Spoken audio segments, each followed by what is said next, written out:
This is the House of Dragon. Blacksville, Clay-Battelle. I thought this was appropriate. I like this one. Yeah, they didn't change the theme song for House of Dragon versus Game of Thrones. So Actually, this is the same thing. I didn't know that. I haven't started watching House of Dragon yet. Oh, it's good. It's good. Welcome to the pregame show here on WAJR.com. I am your host, as always, Ethan Collins, and joined alongside me is Chance Collins. And Chance, Victory Week, last show. How are you feeling about that? I mean, the last show thing is, emotional to a certain extent because we are, as we move forward. Steph's going to be a lot happier. I won't disagree with. I'll be home an extra Kirsten evening. will be a lot happier. But at the same time, it's emotional because as we move forward, we knew we were going to be doing this one way or the other. Mm-hmm. It was either going to be emotional because the senior class that we knew and have spent all 4 years with, we're going to be moving on already to basketball, or we were going to be getting ready for a state title game. Either way, there was going to be emotions involved.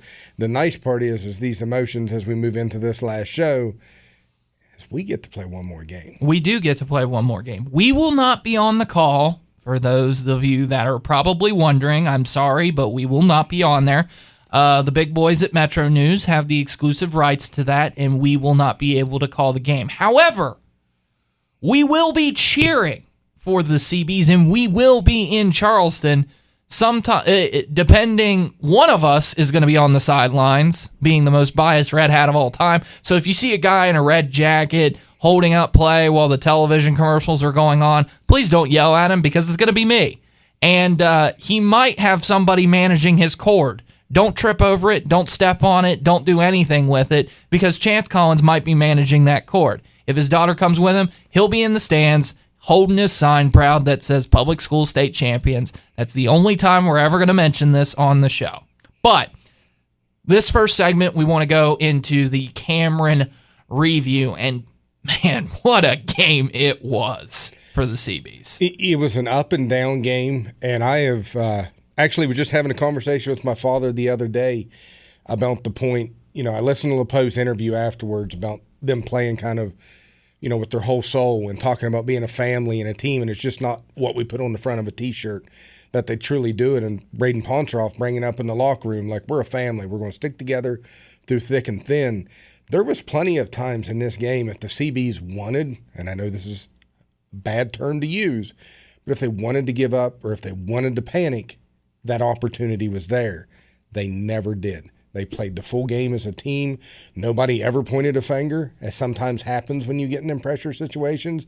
They kept supporting each other, and it was a phenomenal game on both sides of the ball. I'll say all three sides of the ball because I also won't leave out the fact that Cooper Statler stuck a punt at like the 1 yard line, 2 foot line. Like all three phases of the game came in during this game. First half was kind of a feeling out process. Both teams traded blows. I felt like Cameron's offense, other than that like miracle tip in the air play, really didn't get going that much. But that one big play really propelled them into getting to the end zone for the first time. But didn't get the 2-point conversion.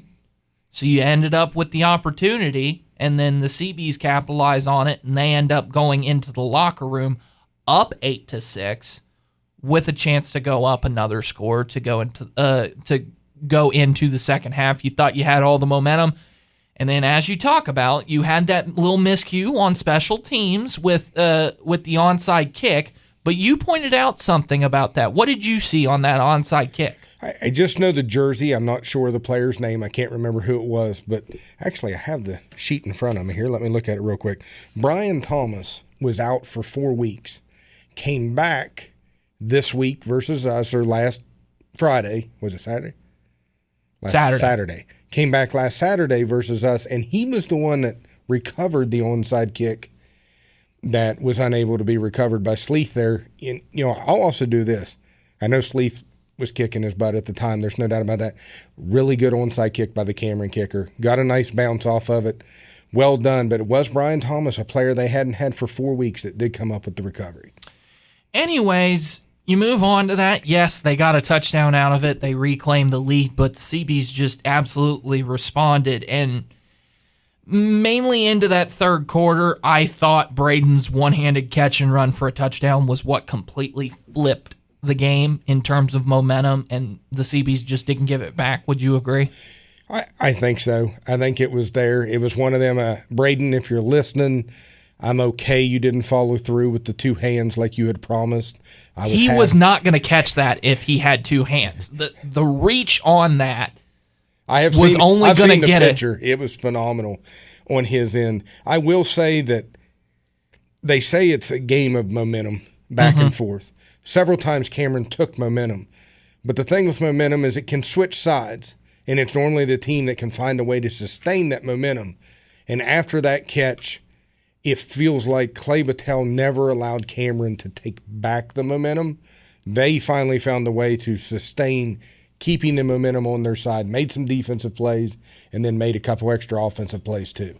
So here's one observation that I had throughout the game, or I guess I should say in the fourth quarter. Once that play happened with the one-handed catch and touchdown run from Braden Ponceroff, I felt like Cameron was in panic mode. I felt like they tried to get it all back at once. They were trying to throw the deep ball. They were trying to get Sawyer Reed more involved, which, as you probably should, he's probably your best athlete in terms on the team. But do you feel like they abandoned the run game too early?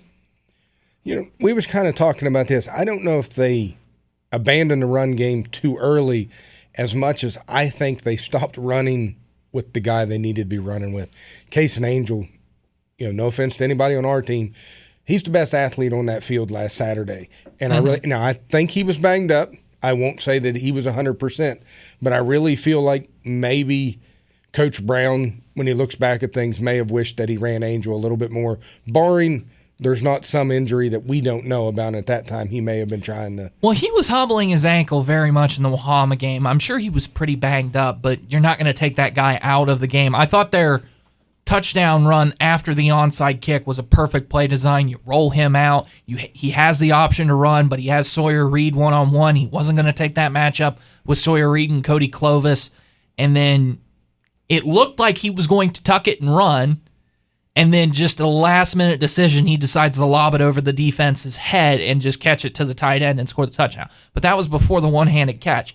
Like I say, I just felt like they just kept trying to throw the deep ball. And I'll tell you what, you want to talk about the biggest difference between week one and this past week, Case and Angel did not look comfortable in that pocket the entire night.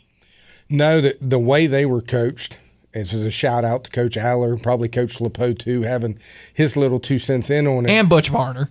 Yeah, and Butch Varner, but it was more of a let's corral him.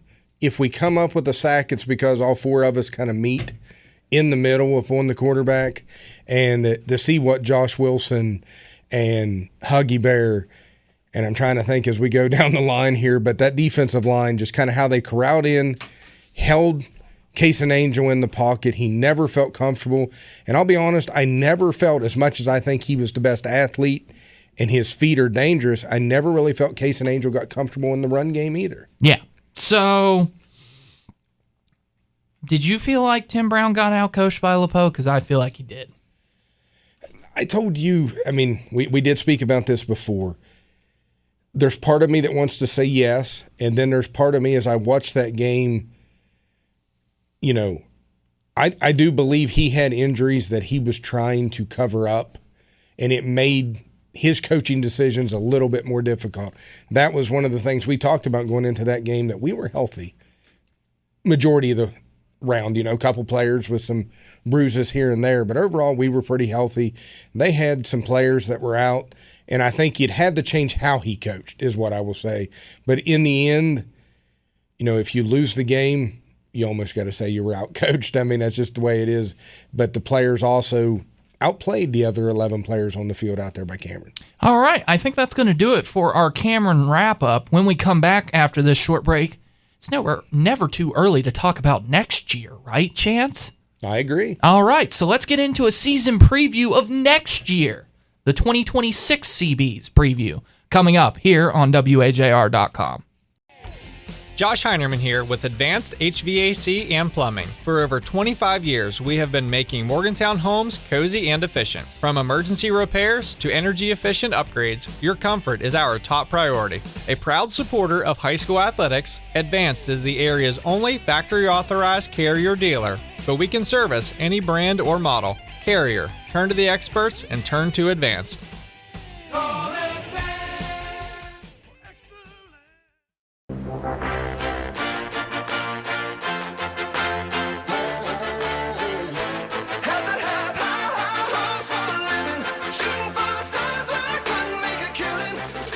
Welcome back to the pregame show here on WAJR.com. High hopes means it's time to talk about next season, even though this season hasn't even really ended. Of course, I'm Ethan Collins, your host. Alongside me is Chance Collins, but Taryn Malone may join in, hop in on this segment.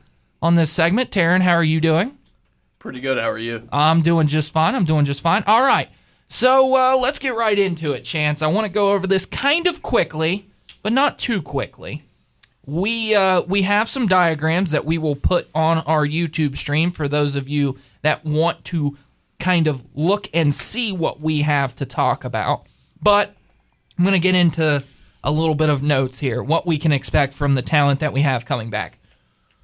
Run-heavy offense, kind of with one elite receiver, and Caleb Bragg could possibly be that other receiver that we could see step up into next year. He could also play, he could honestly be kind of a wild card. You could see him line up all over the field. I agree with that. He could be your tailback. He could be your receiver. Bragg's going to be somebody I think you're going to see used in several spots next year. Corey Cohen probably going to be the most relied upon player both vocally and ability-wise next year. Would you agree? Yes. Okay. Zach Gump and J.J. Doshin, the only starting offensive lineman to return next year. Yes, TJ Barr played a decent amount, but was not a starter. However, we both have him as starters coming into this year. All right, Chance, this is my cue to put up the diagram for your offense that you have. Why don't you just tell everybody what you're looking for a little bit next year? Everybody knows I'm a 3 yards in a cloud of dust type of guy, so I know we got Caleb squared.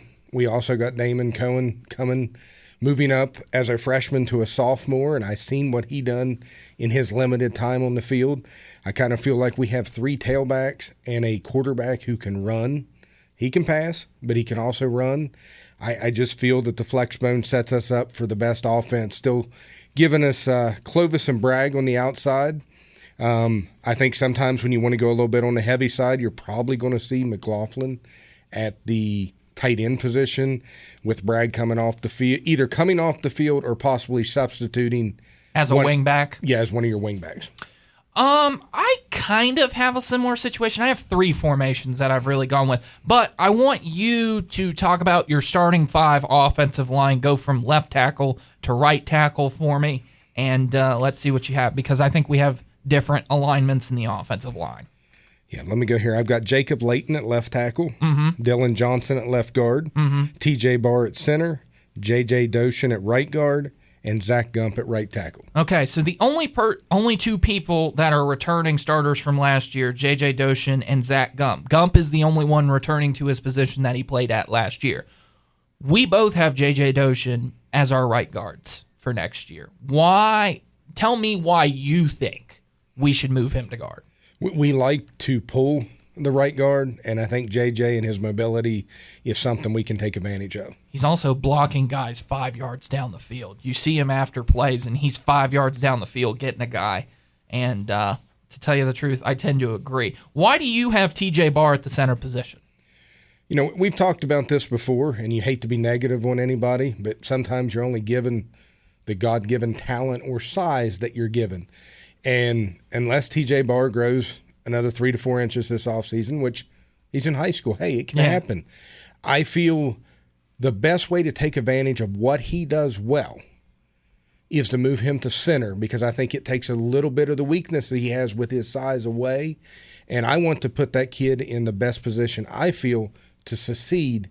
And I feel that gives him that opportunity to be that at the center position. Plus, he does have some ability too, and sometimes with your center position, you'll pull them from time to time. So I'll go into my formations. Believe it or not, I actually have the flex bone as well, but I'll give my offensive line. I have Jacob Layton at left tackle, TJ Barr at left guard. So I have him and Gump being the only guys that played in those predominant positions that they played in last year. I have Dylan Johnson at center. Dylan Johnson was, I've been told by Corey's dad, he was Corey's center coming up through middle school. So that leads to me that there's already been some pre-chemistry built there. And like I say, I have J.J. Doshin and Zach Gump on the right side. J.J. Doshin at right guard, Zach Gump at right tackle. Like I say, if you want to continue to put your two best offensive linemen on one side to make that your strong side, I think that's a great way to do it. And if you do that on balance package, which I'm not opposed to doing next year as well, where you move the left tackle and you put him outside of the right tackle, I think Jacob Layton is the perfect person to do that as well. But I do have the flex bone in my offensive formations. I feel like you could do that when you're just trying to run out the clock.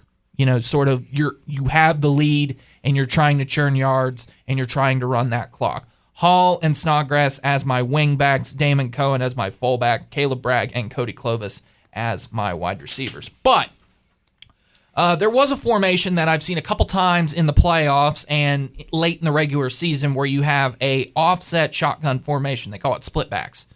I apologize for my terminology. I get everything of terminology in formations from EA College Football. So let's just be clear here. That's how I'm going to refer to formations as, is what they're called in college football. EA College Football. Essentially what this is the shotgun formation with a tailback on each side. You can do with that what you will, and then a tight end on one of the sides of the offensive line. You can put it on the left, you can put it on the right. There's a lot of various formations that you can use that. You can move twins. You can move twins receivers on that side. You can move it to where you have two tight ends on one side. There's various things that you can do to put that in there. But we've seen it to where Corey Cohen fakes a handoff to one of his tailbacks, and then it almost looks like another handoff or even an option play to keep it for himself. It's a very nice triple option that's really nice to see in a shotgun formation, and it gives you probably the best passing ability that you have throughout the course of the season. Now, I will say, I would like to see some various formations in this to where you line up in this and a new wrinkle added, which LePeau likes to do. He does. Throughout the course of the season, is you line up in this formation, everybody thinks that it's going to be two running backs, a tight end, and two wide receivers, and then you motion Caleb Hall out to one of the slot positions. I think that would catch a lot of defenses off guard and put one of your most speed players in a position outside where most guys don't have, most single A schools don't have guys with the great ability to tackle outside of the hash marks. So I think that's an interesting wrinkle that we could add on as the season goes along. My third formation, it's a single wing.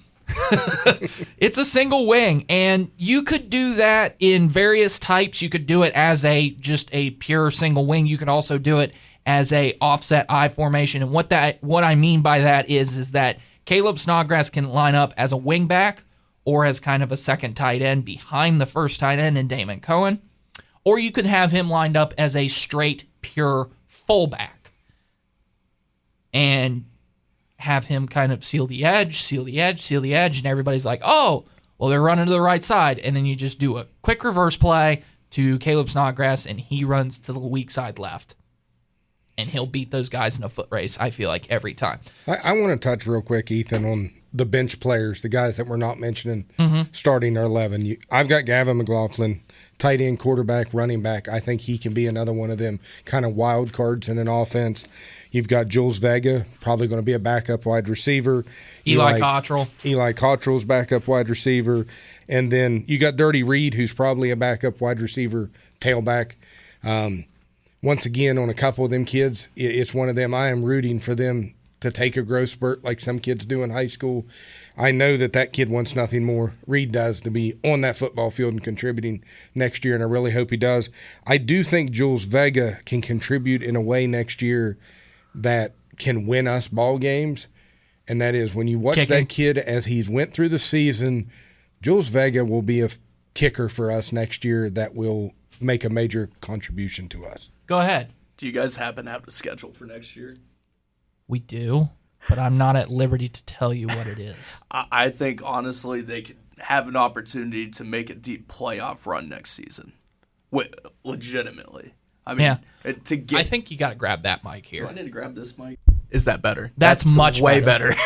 That's much better. Sorry about that. No, you're fine. I think they have a legitimate chance at making a deep playoff push next year, especially with the personnel that's coming back. And this is a fun squad to watch, especially in single A. Mm-hmm. This is something that not many single A teams have really put out this season. You take a look at just all the teams in general that has contributed to this playoff this year. And Clay-Battelle looked to be one of the most complete teams this year. And with all this personnel coming back next year, I'm so excited to watch to see how that plays out. Let's flip sides here real quick, because I think the defensive side is where you lose a lot of your kind of best players in predominant positions. This defense has really what has made a really, really good team a great team. Elite. Statistically, you're the best defense in single A.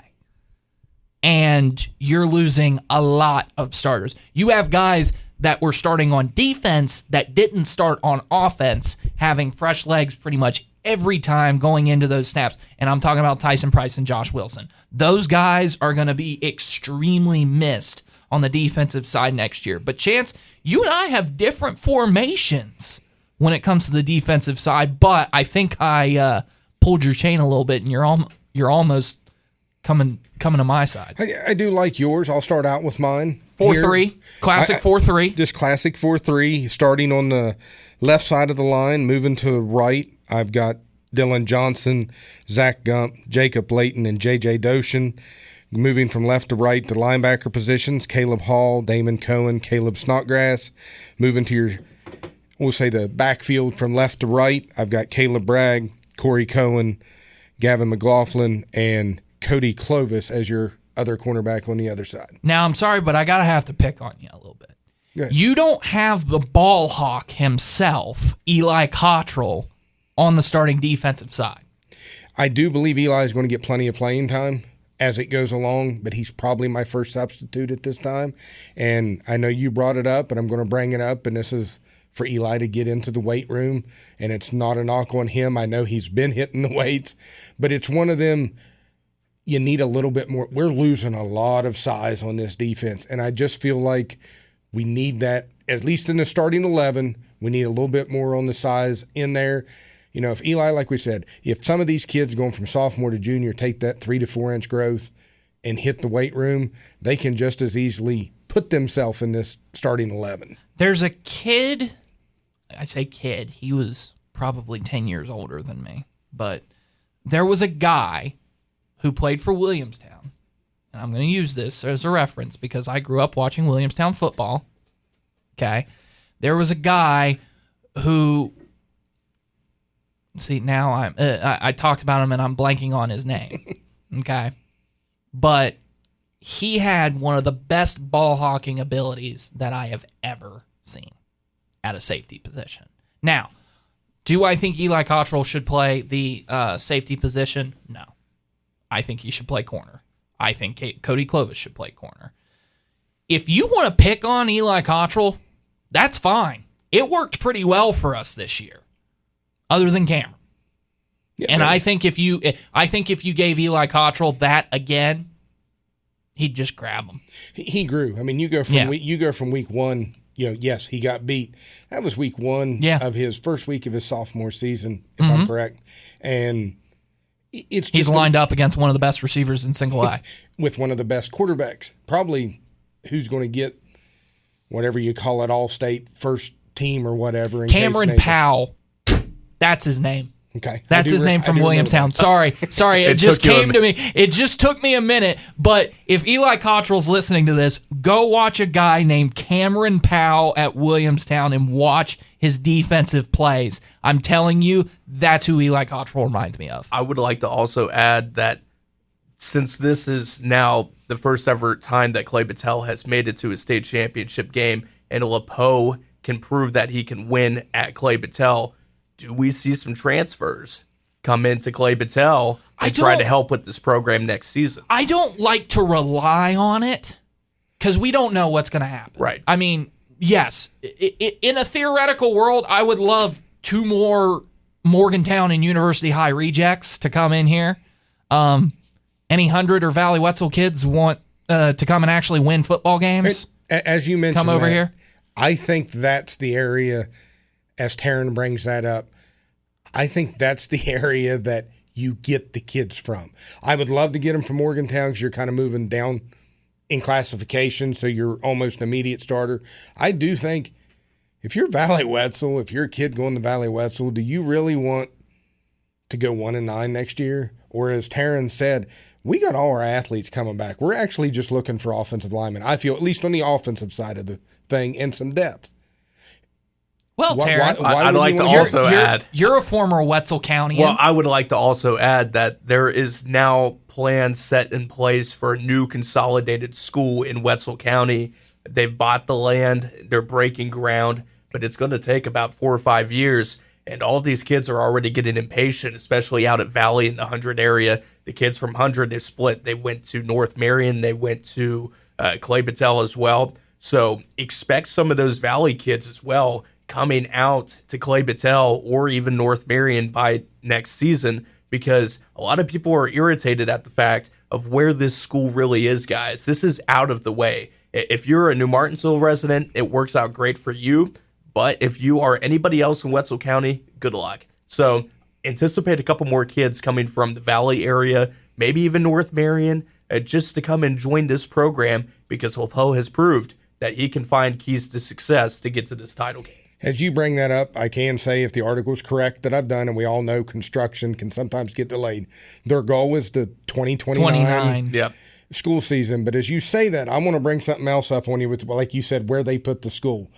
I'm very familiar, because I go and work in Preston County, with the parents up there whose kids sometimes play Preston County football.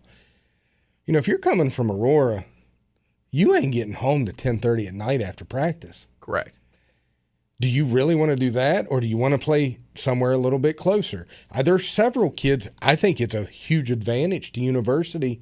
A lot of the kids in Brewston don't go to Preston County High School. They go to university. They go to university. It's close, and I think it adds to their depth. I don't know how much starters it adds, but I know it adds depth. And as we all know, as we're talking about this defense, that's where we're hurting. As we talk about this team, period, next year, we don't know what's coming up from the 8th grade class. We may have some depth there.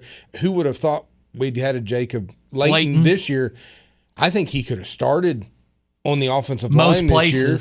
You know, but he just had some senior guys in front of him because of the 100 closure. And one thing that we should point out, guys, kids get to pick and choose wherever they want to go. You take a look at Morgantown High School, for example. Twig was not from Morgantown. He was from out towards the Frankfort area. Also, not to mention the fact that these WVU coaches, they all have kids. They all live out by Cheat Lake. They're not going to UHS, guys. They're going to Morgantown. So kids have the impact of where they want to go. It's not really the parents, but if you see success, they're going to go to it.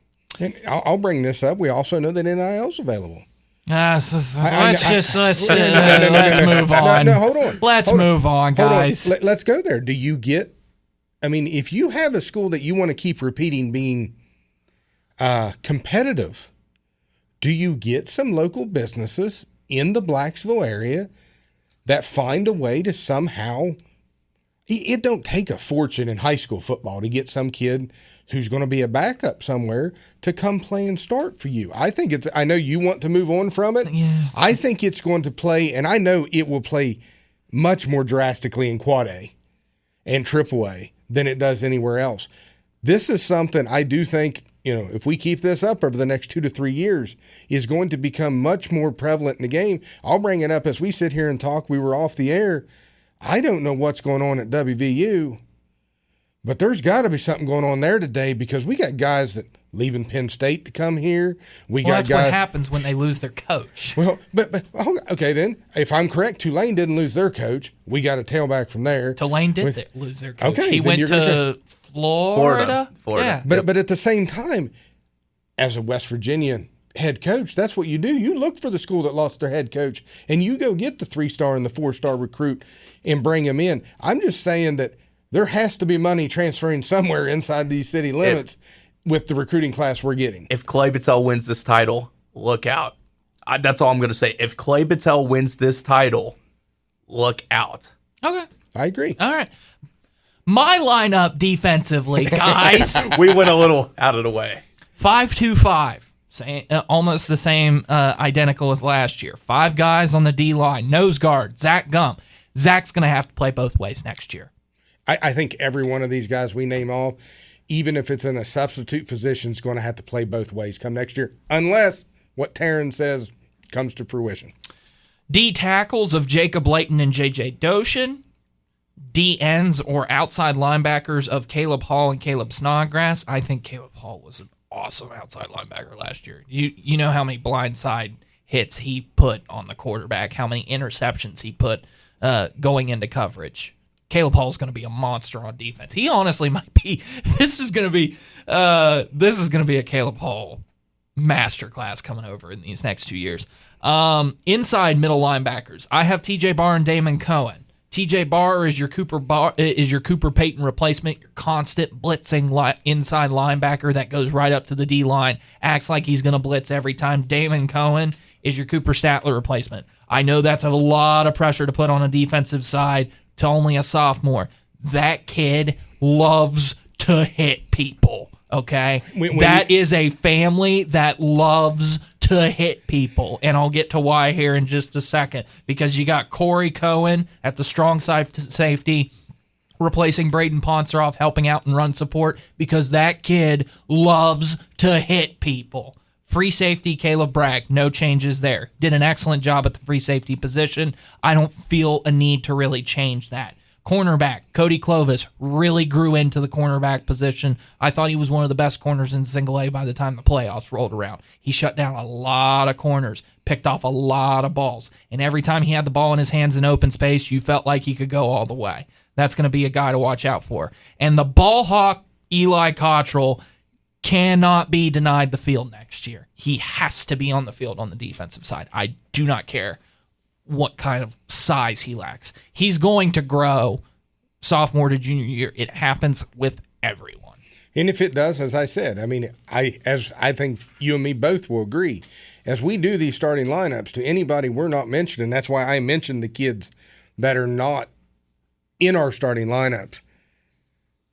We're not saying you're not there. Go get it. Yeah, you know what I mean? it. If you grow and God grants you that, then great. But if not, hit the weight room. Yeah. Show up. I will remember day one, we show up 7-on-7 drills, and Cooper Statler walks over and he grabs the shoulder of a kid and he goes, That's Jacob Layton. It's Jacob Layton. Remember his name because he's never missed a day in the weight room. I can remember Coach LePeau talking about it. And I will tell you this for the kids that are out there too, and I'm going to help you get in the good graces of your head coach. If you show up and hit that weight room, he sees. He knows who's showing up in that offseason. And I will tell you this, we come from Williamstown, we come from St. Mary's, who have great recent history, at least, we'll say in the last 25 years. As long as those kids have been alive, for sure, and most of their parents have been in high school. But them programs became what they were because of the weight room. They decided to dedicate themselves 365 days. I've told this story to Ethan, probably told it to Taryn. I probably told it to some of the kids on the team this year. We won a championship. We didn't leave the football field until 3 a.m. in the morning after we came back from Wheeling Island celebrating with the players and the fans. First one in 104 years of our history. We were pretty excited. Kids didn't leave that field till 3 a.m. At 9 a.m., 6 hours later, Jaden Smith was in the weight room hitting the weights again because he said, we're going to do it again next year. And to all them kids, I'm right there with Taryn. I'm excited about this group.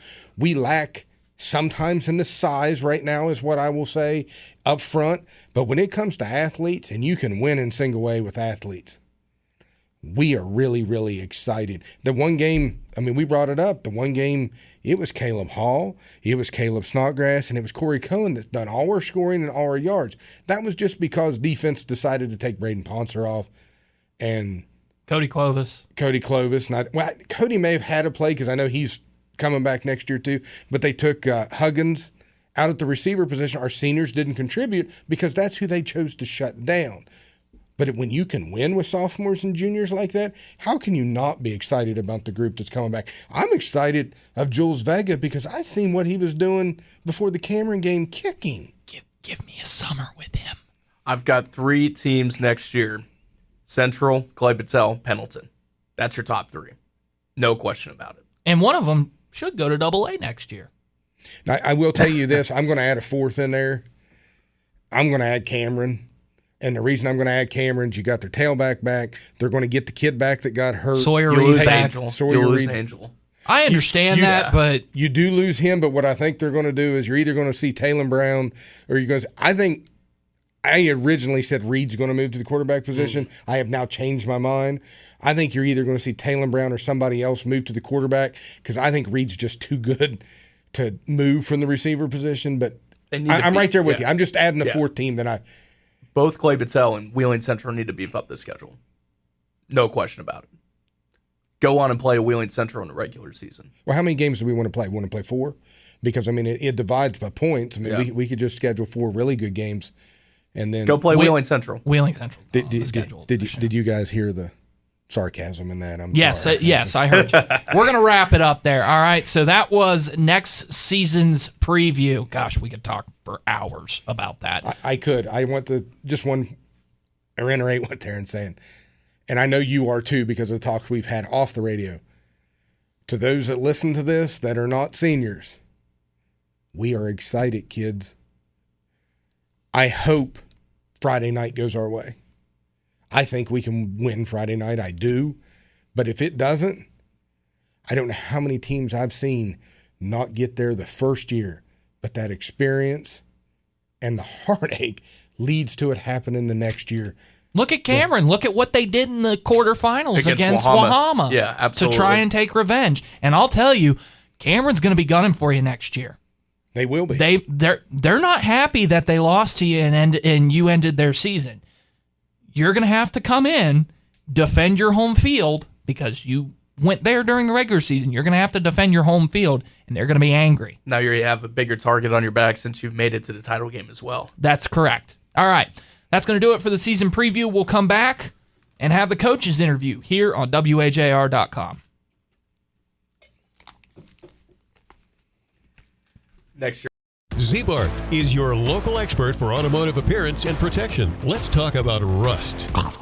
Rust is slowly eating away at the metal in your car. Z-Bart Rust Protection stops the rust that began the minute you drove your vehicle home. And even if your car isn't new, Z-Bart's Rust Eliminator halts existing rust in its tracks. Protect one of life's largest investments. Go to zbart.com. Z-Bart of Morgantown, I-68 Exit 7. Rust never stops until you hire Z-Bart.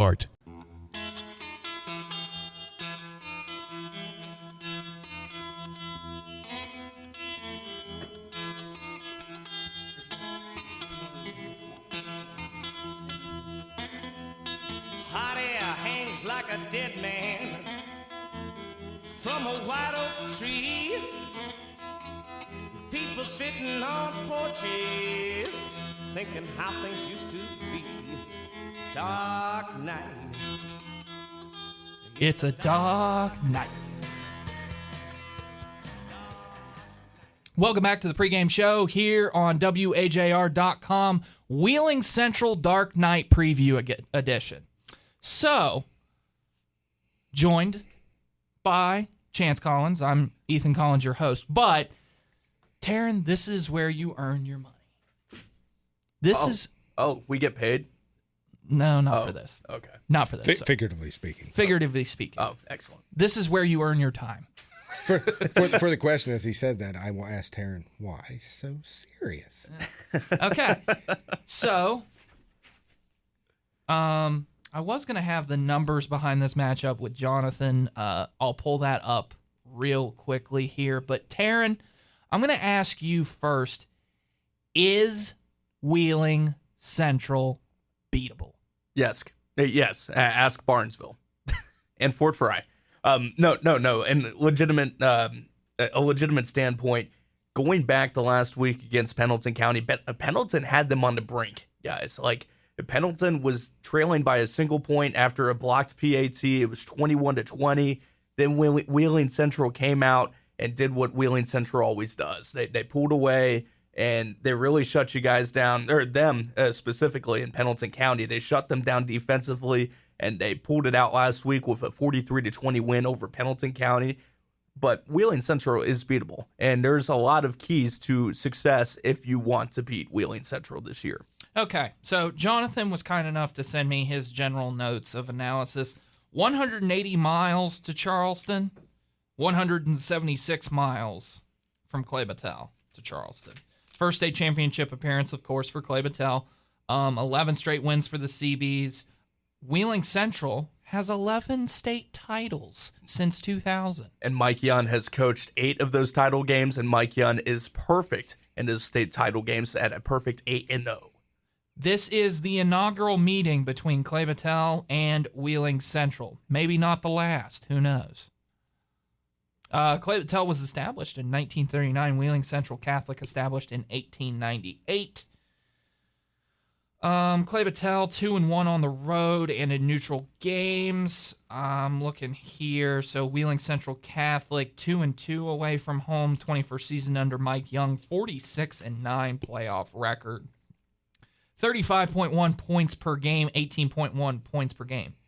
Allowed, outscored opponents 386 to 199. So, and Wheeling Central has one regular season game against West Virginia, and that was Williamstown, where they won 47-19. They only played 8 regular season games. So this is the 13th, or will be the 14th game for Clay-Battelle. This is only the 12th game. Correct. For Wheeling Central. Okay, so there are the numbers there for Wheeling Central. Give me some of the guys, Taryn, that we need to be looking out for, like names and numbers that we need to be looking out for. Nico Kusick, he's the quarterback. He's the guy that really stirs the drink for Wheeling Central. He's really good, really evasive, and he can get the ball anywhere on the field, especially downfield to his receiver, Max Oliash. Everybody knows who Max Oliash is. His mom is the girls' basketball coach. They made it to the state title game last year. But Max is really a key asset to the passing game for Wheeling Central. He's like 6'6", 6'7", no joke. But he's got speed. He's got speed too, and he's really evasive, just like Nico Kusick.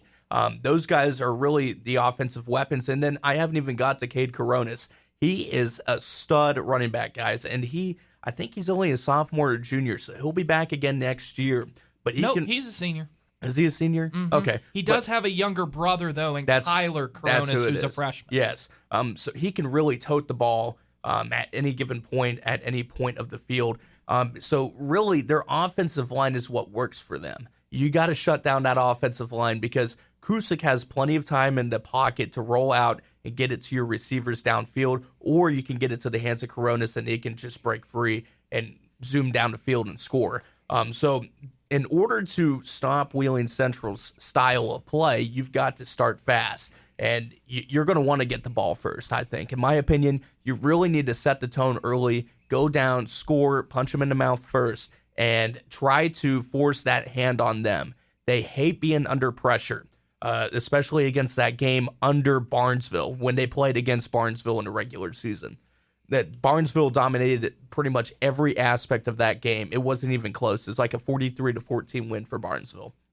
I get it. Barnesville is a perennial power in Ohio, and I think Clay-Battelle has weapons on their side of the ball to get the ball downfield and potentially give this game a really good contest against Wheeling Central. Their line, good. Yeah, they're pretty good. The best line that Clay-Battelle's probably faced, or do you think Oak Glen might be better? I think from what I've seen, I think it's comparable to Oak Glen.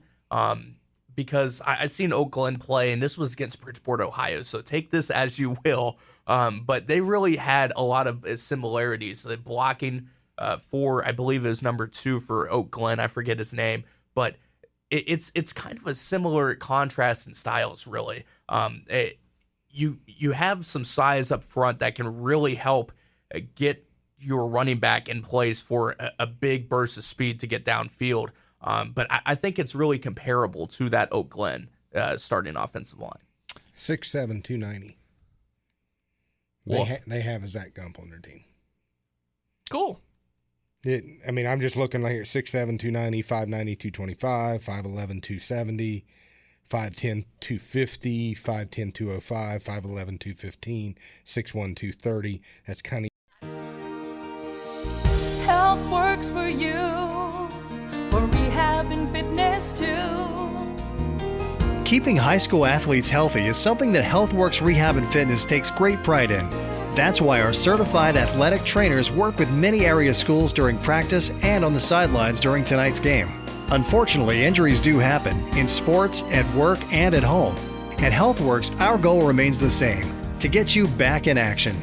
When you need physical therapy, you need HealthWorks. HealthWorks Rehab and Fitness, Morgantown, Westover, Cheat Lake, Blacksville, Smithfield, Waynesburg, Fairmont, and Buchanan. When your body hurts, go to HealthWorks. Our people make the difference in the way you feel each day. When your body hurts, go to HealthWorks. Montag, Lieben, Glauben, Globen. All right.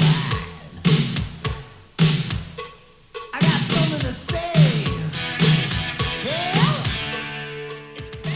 Like I say, I'm going to keep the cowbell going until we need to. as long as we get more cowbell. Welcome back to the pregame show here on WAJR.com. Coach's interview. I don't even need to say sponsored by HealthWorks anymore because we're done with all the sponsorships. So congratulations, HealthWorks. You got a free plug. You know where to bill us. Welcome back. Final coach's interview of the season. And Coach, are you glad you never have to talk to us again for about 9 months? No, I'm going to miss you guys. It's just like the players. I'm looking at it like a blessing of every day we're out there together. Every minute goes by, it's this is the last ride for this locker room of this group of kids. There'll never be this combination of kids in that locker room again. So, and that really includes you guys, So, I've enjoyed really talking about this team and these kids. And, it's going to be a little bit, we're going to miss it for sure. Well, you kind of answered the first question I have, but I'll have you expand on it a little bit. How has it been? Has there been a lot of coaches going, guys, we get to do this one more time, or we've got 4 more practices? Is there a little bit of hype there that you get to practice one more week and you guys know it's going to be your last practice of the week? Does that get your team and your coaches excited? I'm the only one that's mentioned it, but it's been more at the end of practice of just like, count your blessings and take it all in and try to be present in the moment. And that's just giving them some advice there at the end. But like, I don't have to fire anybody up at the beginning of practice. They're locked in and focused. They want to win. But they all are fully aware that it's their last ride together this week, and they're enjoying it. But at the same time, they're doing it right, man. They've looked sharp the last 2 days. Let's talk about Wheeling Central a little bit. I've noticed on film that they like to run kind of a similar style to you. They like to run it, but if they need to pass it, they can do that, and they can do that in a really good way. Are you seeing a little bit of a mirror image of you on offense?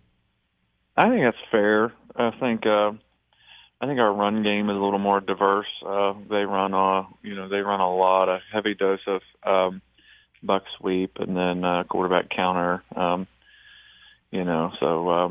They're a little bit of a two-headed monster in the backfield with the quarterback and the running back. And we have a three-headed monster back there, and so and then with Marvin, but I think it's very fair to say they're real similar to us as far as how they go. For sure, they're trying to run the ball first, and they're good at passing it when they want to.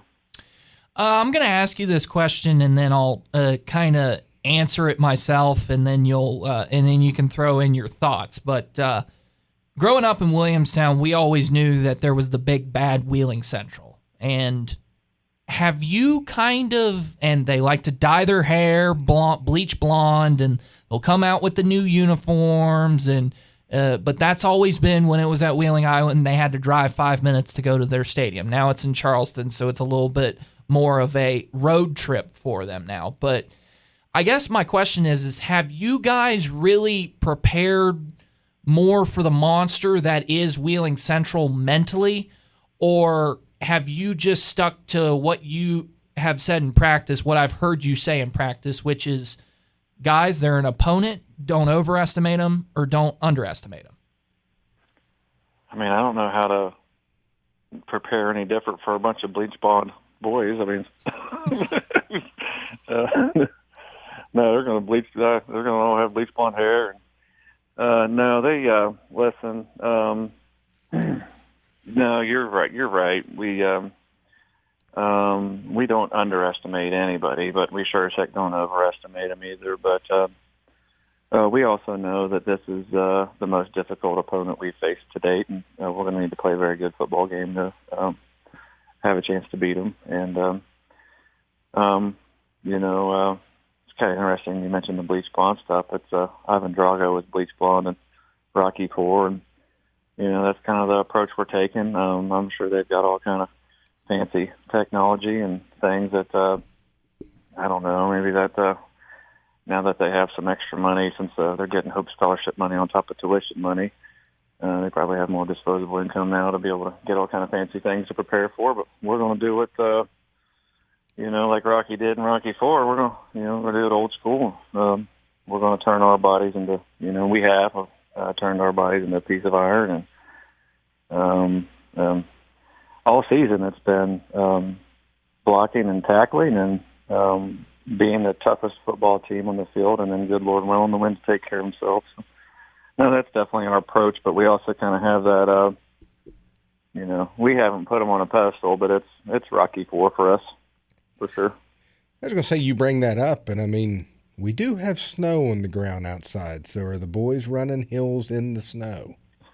Well, I fantasized about that, but I don't know at this point running hills going to, this late in the season, we're going to get a whole lot of conditioning, and I don't know, running in the snow, does that prevent cramping or anything? That's, But no, we've went into Pro Performance in Morgantown. They've been real good and kind to us. So we've been indoor, and we're getting a lot of work done there and able to focus and get a lot more done than we would out playing around in the snow. That's good to know. I mean, I know me and you had talked earlier in the year about some movies and enjoying speeches from certain movies and so on. And just curious, have you maybe on YouTube ringed up the miracle speech I told you by Kurt Russell when they beat the Russians? I haven't. I need to. I not yet. Maybe, I watched it a long time ago, but it's been since I was in college, probably. I was going to say, because that's my thought is, Friday night, it's going to be not their night for the Wheeling Central Maroon Knights. It's going to be our night. I believe in, I know you mentioned that reaching for greatness thing to the boys, but I also believe in destiny. And there's some part of me with this team and the family atmosphere they have and the group prayer that they've started to do. Boy, I feel like there's something in this team that's destined. They're reaching for it, but they're destined for greatness. They can do it. Yeah, they're fired up for greatness, and they believe. And when you get a group of people that all have the same vision and the same beliefs, and they come together like that, man, it's powerful. It's way more than anybody could do on their own or just with a couple people. When you have a whole team like that sees things the way they do and shares those beliefs, it's Oh man, it's powerful. Yeah. So, no, that's I agree with you. I think they got to go. They got to go win their destiny, and I'm with you on that. And they're up for it. Okay, not necessarily a question here. I'm going to pass it over to Ethan when I'm done. But I can tell you this week, and I know I'm not going to be on the sideline Friday night, but I have watched the speech from Friday Night Lights. I have watched the speech from We Are Marshall. I have watched the speech from Remembering the Titans. I've watched the Miracle speech. I have watched so many movie speeches just preparing and pumping myself up to hopefully be down there ringing my cowbell as loud as I can Friday night, trying to cheer you and the boys on. Oh, well, man, I don't know if I'd be able to sleep if I watched that many speeches. I'd be too fired up. Last two questions I have for you, Coach. One is about you kind of coming home to the old stomping grounds. Capital has been kind enough to lend you their practice facility. I've seen that you guys are going to use that Friday afternoon before the game, and you're going to get to play on your old field of Capital in this state championship and get into those locker rooms. What does that mean to you? For me personally, it's just I'm comfortable. It was my home is Clay-Battelle in Blacksville, but I do have a second home down there. I got a lot of friends and a lot of family and people who love me and my wife and our kids, and there's been almost just as many people from Charleston reach out to me this last week about being so excited to come watch the game and support us, and old guys I used to coach with and old players and family down there. And so, I'm looking forward to getting to look over my shoulder and see that dome there and be down there at Laidley Field. And I've made a lot of good memories down there, so it'll feel like home for me. It won't feel like some big stage, and I think that'll give me some calm and some confidence going into the game, and plan on sharing that calm confidence with my players, So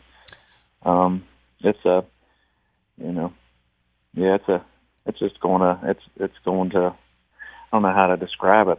Going over to a friend's house or home away from home, some place you're real familiar with is different than being somewhere new. Well, let's talk about bringing home to you. Let's talk about how much you need the support of Blacksville and how much you need the support of the entire Mon County fan base, because Morgantown plays at noon.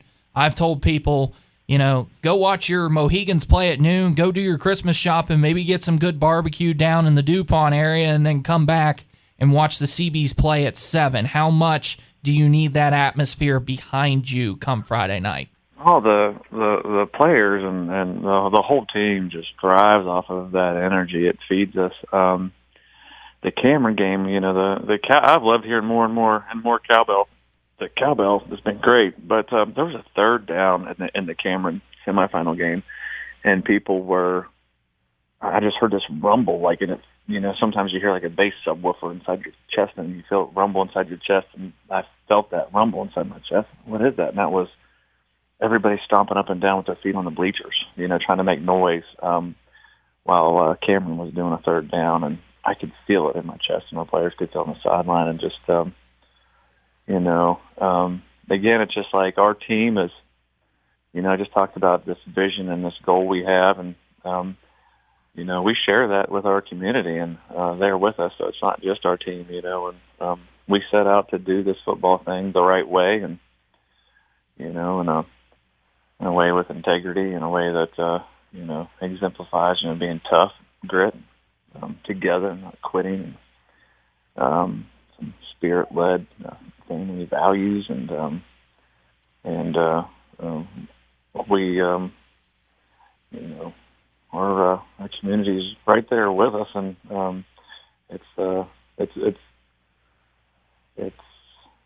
phenomenal to have that extra, hundreds and hundreds of, maybe, even thousands at this point of people loving us and supporting us and giving us all that positive energy. That's yeah, we need it. Come on down to Charleston. Let's get that place rumbling. Well, Coach, I appreciate your time all throughout this season. I appreciate you giving us the access to the players that we've needed all season. And thank you for providing us with such great football, and thank you to your players. This has been definitely the best season that I've ever called football for. I was telling people I think I need the Seabees to do good because it's been the best thing to ever happen in my on-air career. And I want to continue to just say how proud of I am of you, your coaching staff, and your players all throughout this season. Well, thank you. It means a lot coming from you guys that you're invested just like everybody else in this community and the coaching staff. And you care about the boys and you love them and you do everything you can to give them the recognition they deserve. And you have a platform for getting it out on the airways, and that's a blessing. And you guys are doing right by our kids and our community by doing that. We can't appreciate and thank you enough. I appreciate you, Coach. Thank you for your time, and have a good night. And let's go Seabees this Friday. Yes, sir. All right, that's going to do it for the coach's interview here on WAJR.com. We'll wrap things up after this. While others search far and wide for solutions, you know where to turn. Patton Building Services. Since 1981, we've been more than a service provider. We're a legacy. From janitorial to general building maintenance, we believe clean environments build better business.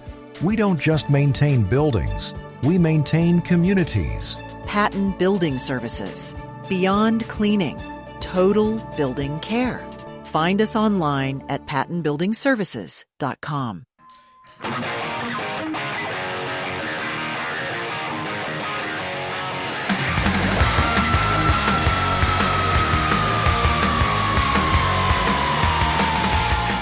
Really wish Jonathan was here because he would know who this song is. Do any of you guys know who that song is? I'll pass. Yeah, not an idea. It is Slash's solo album with Miles Kennedy on vocals, and it's called One Last Thrill. Because that's what this weekend is about. Yes. One last thrill. I was going to go with the Bee Gees, but okay. Nope. Not that. All right, welcome back to the pregame show. Last and final segment of this season, and of course it's going to be Pick'ems. Why wouldn't it be? Joined, of course, by Chance Collins. I'm Ethan Collins and Taryn Malone. All right. I have predictions ready and waiting, but I'm going to add a little bit of a twist to it. Okay, so you get the prediction right, you get the point. Chance and I had this. We did it in the playoffs. You get the 2 points if you predicted. If you get at the beginning of the season, if you changed it and you're right, you get 1 point, blah, blah, blah, blah, blah. Okay? If you predict the score correctly, I will give you 2 points. Okay? So, with that being said, we're going to do this in order of playing this weekend. Ah, I like that. So, Quad A first, noon, Friday. Morgantown, number 1, versus Martinsburg, number 3. I did have Jonathan written down here, and he did not text me his prediction, so he will be left out. Typical Jonathan. Taryn, you go first. All right, so... And I have it, and I'm going to write it down. Oh. I mean, how can you go against Dave Walker? You can't. You can't. But I'm going to. Ooh. This Morgantown team has got a lot of confidence, and I saw that confidence against Jefferson last week. I also saw that confidence against Spring Mills. I'm just saying. I saw the first half of that confidence. But this team has showed resilience since that loss to Martinsburg. I think this is something that team needed, was that kick in the butt. I really like this Martinsburg team, though. They're stacked on every aspect of the game, but especially special teams. Watch out for special teams, guys. Martinsburg has a great unit there, but I'll take Morgantown, and I think the motivation is there. This is the first time that they've been in this state championship game since 2005 against Nitro, which is also a team in this state championship slate. I just like Morgantown this time, and I like it and this opportunity for the Mohegans. So I'm taking Morgantown, and I think it's going to be a close one. I think we're going to have a classic of a game between Morgantown and Martinsburg. Martinsburg's going to somehow Martinsburg's going to turn the ball over at least 2 to 3 times, and Morgantown's going to capitalize. What's the score? Oh, yeah. 35-28 overtime win for Morgantown. All right. I'll give you an extra point if it actually goes into overtime. Okay. Just one? Just one. Okay. I guess I'm next on the call sheet, ain't I? So I'm gonna go Martinsburg, and I'm gonna go Martinsburg 42-28. I think Martinsburg, I think Morgantown keeps it close for 2.5 quarters. Midway through the third, Martinsburg shows their dominance. Brian Dick throws a 50-plus yard touchdown, and that's how they end it. Have we looked at the weather this week? Have not. So that's another key factor. I like that idea there. Because we're supposed to have another system coming through on Thursday. So we could still have... Oh, Taryn likes his snow games. He loves a snow game. I love snow games. He's never gotten to do a game in the snow. Never. That's true. That's very true. But I'm telling you what, if there's weather that is taking place in the middle of these games, this might make the games a little bit tighter, honestly. But chance? We have a slight chance of flurries before noon with a little bit of rain. 12, 1, 2, and 3. There is a slight chance, very little of rain, but there's going to be some moisture in the air. Okay. There you go. Chance? I'm going to bring this up. I'll word it this way. I said it earlier in the program. Sometimes it's the team. They don't win it the first year they're there. It's the second year they make it back that they win it. Young quarterback at Morgantown. And I think that Martinsburg has figured them out for this year. I'm not going to be as close as you guys. I'm going to go with 49-14 Martinsburg. Wow.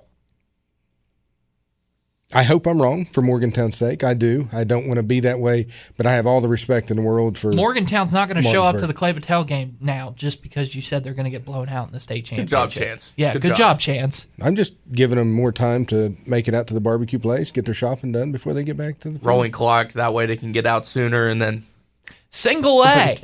Single A. Number 1 versus number 3. Wheeling Central Catholic versus Clay-Battelle. Do you want me to go first? You or go should first, please. Okay. Go first. Chance, I said at the beginning of the playoffs, who did I say? Who did I say is going to win the state championship? I believe you said the Seabees, did you I not? did, didn't I? Wow. I'm still sticking with it. 35-28. Seabees win state championship. Are you sure? They go for 2. Oh, yeah, that's a good point. Yep. Okay. Yeah, you're right. I'm still sticking with the CBs here. I feel like I can go out on a whim with the score. I'm gonna go 22-21.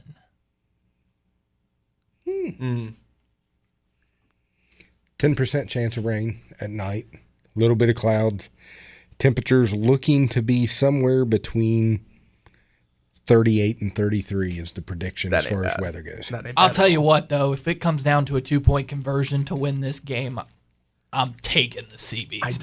I don't want to think about Fairmont Senior North Marion. Oh, that was brutal for Darren Hayes and his ball club a couple years ago. So looking at this matchup, I really do like this matchup, and I like all the title games this year. I see a scenario where Clay-Battelle could win. I see a scenario that Wheeling Central could dominate and win, and that's second half specifically. But I'm going to go with a gut, and I'm going to go with Wheeling Central winning this one in a 42-28 win over Clay-Battelle. And I think it's a tight game all the way to the half. Wheeling Central pulls away in that second half. I'm not even going to boo him. I mean, it's a fair point to do it. It's a prediction. Yeah. You want to win against Wheeling Central, you hold them under 40 points. Yeah. You will win. Okay, fair enough. Double A. The only 1 versus 2 matchup, which is interesting. I like this game. I like this game a lot.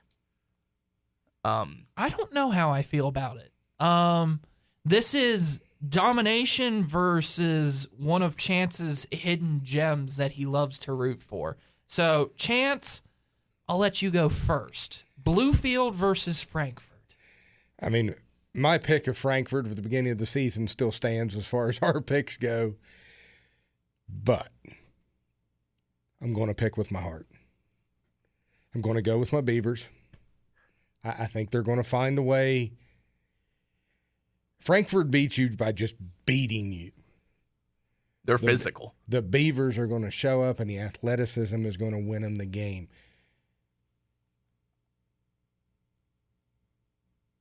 Oh, God, the score's difficult. Just go on a whim. 36, 34. Ooh. Double overtime. Give you a point for each overtime. I had to make up for the game I couldn't predict. That's fair. I'll go next on this one. Went with Frankfurt all year. I find it very hard to pick against them. But I think this is going to be a defensive clash. I predict Frankfurt to win this one 18-12. What? 18-12? 18-12. Holy cow. You're really doubting those Beavers. No, I'm just really confident in Frankfurt's offense or defense. So I think this is going to be I think this might be the game of the weekend. Oh, I don't. You know, I think AAA is awesome. You think? I think Saturday is going to be the greatest day of the weekend. Let's put it that way. But it might be better than College Football Conference Championship weekend. Honestly, this whole slate of title games is really intriguing. I haven't seen Bluefield play except for Joe Bricato's highlights. They're really physical. They're athletic. I do not like those colors. Maroon and blue is a weird combination. That's where we disagree. I like it. I like their uniforms. I do like it. I like their uniforms. Maroon and gold, maroon and silver. I like Frankfurt's. Maroon and gold are two of the worst colors in the history of man. Okay. Actually, now that I'm thinking about this, okay, I'm sorry. We're on the uniform talk, and I'm sorry. Sherman Tide. I forgot to ask this. Okay. Wheeling Central has already all dyed their hair blonde. Oh, boy. Do they bring out new uniforms? No. They don't? No. Yes. And just for the record, since you're saying that, if everybody is listening, dye your hair red if you're a CD. Not that I don't have redheads in my family or I'm a redhead myself, but let's counteract them, people. Oh, my God. Do it blue. Dye your hair blue. Jet black. The other option's to just everybody shaves their head. Oh, man. Honestly, I would love that. Oh, man. If Clay-Battelle wins the state championship, can we pull a Terry Smith and Aaron LePeau has to shave his beard? Ooh. Coach's interview, that is the perfect question. What is he willing to put on the line? When you get to choose what hair you save between your beard and your head. Or get a tattoo. Lose. He might get a tattoo anyway. Let's be real here. Lose. You got to shave it all. No. I'm not saying lose will shave it all, but I will say, what are you more willing to lose if you win a state title, your head or your beard? That's fair. Back to the prediction. Yes, sorry. So let's switch back here. Frankfurt versus Bluefield. Taryn is the only one who hasn't gotten his score prediction. Go. I really like Frankfurt offensively this year. They've really been dominant. And these two teams met last year in the state quarterfinal round. Frankfurt won 27-6. And not much has changed from both squads, really. I mean, you've got a handful of players back for Frankfurt. You've got those kids from last year for Bluefield. They've matured a bit. And I think this is going to be a really intriguing game. I also think Frankfurt's going to start the pool way late. I think Frankfurt wins this one 35-21, but it's still a thrilling game. I think it's going to be a one-score game heading into the fourth, and then Frankfurt would add one more to seal the deal. So Frankfurt 35-21 over the Bluefield Beavers. He brought up an interesting point, and I will bring this up. Vengeance. I will have my payback in this life or the next. Bluefield. That's why I'm choosing them. They lost last year. They want that payback. Frankfurt can really chew that clock too if they really want to. We saw that last week against Doddridge County in that semifinal. That's why I say 18-12. Yeah, they can really limit possessions here, guys, and Great they can year. force Big those Boat sank turnovers. that year. Mine, the score's high because we go double overtime. Yeah. I'm thinking 21-21 at the end of the game. That'd be fair. Now, these two coaches, I also want to mention, these two coaches have tremendous respect for one another. Kevin Whiteman and Freddie Simon, they're like some of the longest tenured coaches in Class AA. That they absolutely adore each other, and I think they have similar contrasts and styles of play. I think this is going to be a classic this weekend. Oh, this is so good. This last one's so much fun. I'm so excited for this one, guys. AAA, number 2 Princeton versus number 5 Nitro. Points, points, and more points. You want to talk about talent? Can we do 73 to 70? You remember that Bridgeport? Just give me.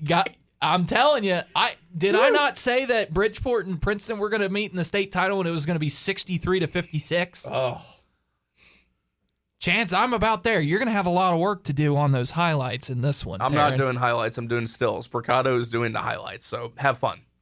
Have fun, Bricado. Okay. Nothing better than the busiest guy in sports he was journalism. He was there doing for that. He was there for that Princeton Bridgeport game, and his highlight package was like 5 to 6 minutes long. Who should go first for this one? I want you to go first. You want me to go first? Yes, I want to Okay. hear this. You go first. Okay. Let me go second because I got a good one. Yes. Okay, I'm telling you what, this is going to be points galore. Nitro has 2 of the most talented players in the state, but I think Princeton should have the Kennedy Award winner. Bosser. No, Barker. Barker. I think Barker is one of the best quarterbacks in the entire state, let alone should win the Kennedy Award. I think Chance Barker is absolutely fantastic. I'm taking Princeton to win, as I've said, all year, 56 to 49. No overtime. Regulation. Oh. They scrimmaged this year, by the way. I don't know how the results of that went. Probably 109 to whatever. I'm going to take Bridgeport. What? Oh, hold on. Bridgeport? Hold on. They're out. What happened, man? Chapmanville. What happened to my team? What happened to 3 yards in a cloud of dust? There's always next year. Yes, They ended there up is. having to pass the ball, and then their talent didn't, and then their talent failed them. Oh wait, it's just a system. I'm going to call up Travis Jones now. It hurts. It just hurts. Listen, Travis Jones makes fun of me for being a Williamstown grad. Just because I know you have chosen But he's Princeton. from Parkersburg. I know. Just because you've chosen Princeton all year long. Oh, man. Princeton does have a neat first name of their quarterback, I will have to admit. I am a fan of that one. Division I talent win state titles. They're going to ball control it to keep that offense off the field. the best that Malachi they Thompson, right? He's Is that fun it? to watch. Malachi Oh, my God. Nelson or No, Thompson. Thompson? He is so fun to watch. I saw them against North Marion. North Marion had a 10-point lead in the fourth quarter, and Thompson got the ball 6 times for 5 TDs for over 200 yards. Yeah. Think about that stat line for a second. 17-14. oh come on, you're Nitro. boring. I Buddy, like it. defense is not boring. I understand being a Cleveland Browns fan, you've never even seen a defense. But defense is not boring. I tell What you are you what. talking about? We The have only thing we have you're- one of the best defenses in the league, Chance. The only thing your defense ever does is hit somebody up the head with their own helmet. I just don't want to. So let me point out. Let me point out the elephant in the room real quick, and I'm not talking about myself. But so Nitro's only loss was to Herbert Hoover by a single point, 15-14. I tell you what, if you keep it low scoring, Princeton can win this. If it's a low scoring game, Princeton should win this. Now, You keep it a shootout, Princeton could win this. yes, I like Princeton in this matchup compared to Nitro, and I don't know why, but North Marion really exposed the absolute heck out of Nitro, and they had them on the brink. I mean, North Marion had a chance to be in this state championship game, legitimately, playing against Princeton, which would have been absolute cinema. Two head coaches. This is still absolute cinema. This is absolute cinema, yes. But was that because Nitro was looking ahead? I tell you what, Thompson is their guy. You have their quarterback, and I forget what his name is. Daggone it. Duffy. If you have Duffy and Thompson connect like they did. And they have that guard, yes, right? Who's signed to W. 77, I believe. He's open. No, he just committed to North Carolina today. Oh, wow. Yeah. Bill Belichick guy. Also, I'm a big Tar Heel guy myself. Anyway, so I think Nitro squeezes past Princeton in a 42-35 win. No overtime regulation? No overtime regulation. Okay. Shootout. I like that. I like a shootout. Not as shootout as mine. All Yeah, right. Fair enough. I want to thank everybody for listening today. I think it took a while to get Taryn onto this show. I kept asking him to come onto the show, and then he couldn't, and he just had other duties. But at the same time, once we got to this point, there was no way he could tell me no. And now he'll be Jonathan's not going to be here next year. So host emeritus next year. Yeah, Taryn? I'll be back. Okay. All right. I want to thank you all for listening to our pregame show throughout the year. And for Chance Collins and Tara Malone, I'm Ethan Collins saying good night, and we will see you in Charleston at 7.